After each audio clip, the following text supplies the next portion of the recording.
Hello guys, welcome back to my channel. Chiranjit পূজা ভালোবাসা গান বেশি তোমাদের স্বাগত জানাই।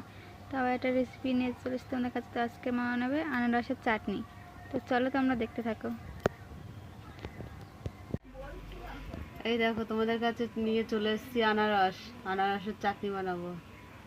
তা তোমরা দেখতে থাকো। আমরা আনারসটা কেটে ছাড়িয়ে নিই।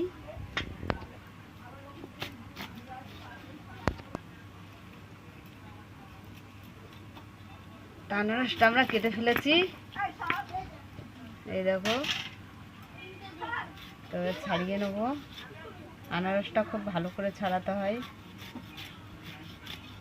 চোখ আছে নাকি এদের আনারসটা? হ্যাঁ, এই যে চোখগুলো কালো কালো। হ্যাঁ হ্যাঁ, এগুলো খেলে কি হয়? চুলকায়। তা দেখো আমাদের আনারসটা ছাড়ানোই হয়ে গেছে।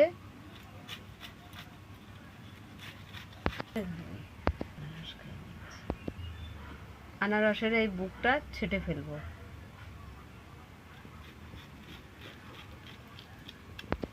এই অংশটা বাদ দেবো আমরা আনারসের।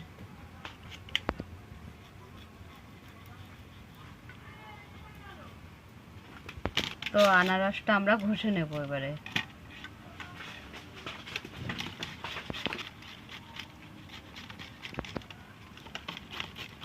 তা আনারসগুলো আমরা এইভাবে ঘষে নেব। তো আমাদের আনারসগুলো প্রায় ঘষা হয়ে গেছে। তো আনারসটা আমাদের ঘষা হয়ে গেছে। দেখো আনারসটা এইভাবে ঘষে নিতে হয়। তো আমাদের উনুনটা ধরে গেছে, আমরা কড়াটা বসিয়ে দিচ্ছি। তো আমাদের কড়াটা গরম হয়ে গেছে, আমি তেল দিয়ে দিচ্ছি। আমি দুটো লঙ্কা, শুকনো লঙ্কা ছিঁড়ে দিয়ে দিলাম। তা আমি 5 ফোড়ন দিয়ে দিলাম। এখানে একটা তেজপাতা আমি ছিঁড়ে দিয়ে দিচ্ছি। তো আমি আনারসটা দিয়ে দিলাম।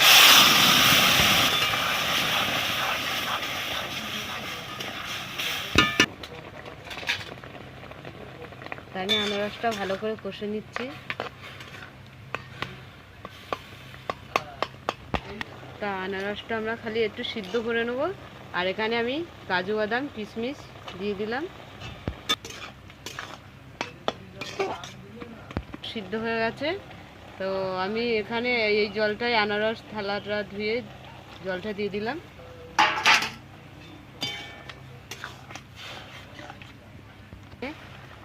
আনারসে চিনিটা দিয়ে দিচ্ছি, ঠিক আন্দাজ মতন আমি চিনিটা দিয়ে দিলাম, 250 গ্রাম।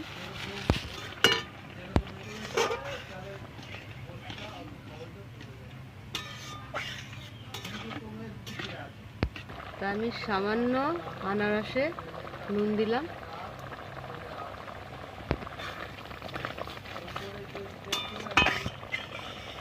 তো দেখো আমাদের আনারসের চাটনি হয়ে গেছে, নামিয়ে নেব।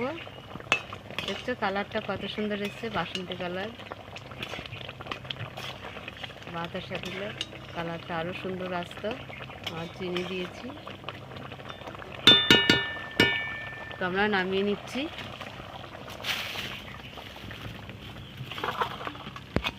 তো দেখো আমাদের আনারসের চাটনি হয়ে গেছে। আনারসের চাটনি খেতে দারুণ লাগে, আপনারাও বাড়িতে বানিয়ে খাবেন, খুব ভালো লাগে।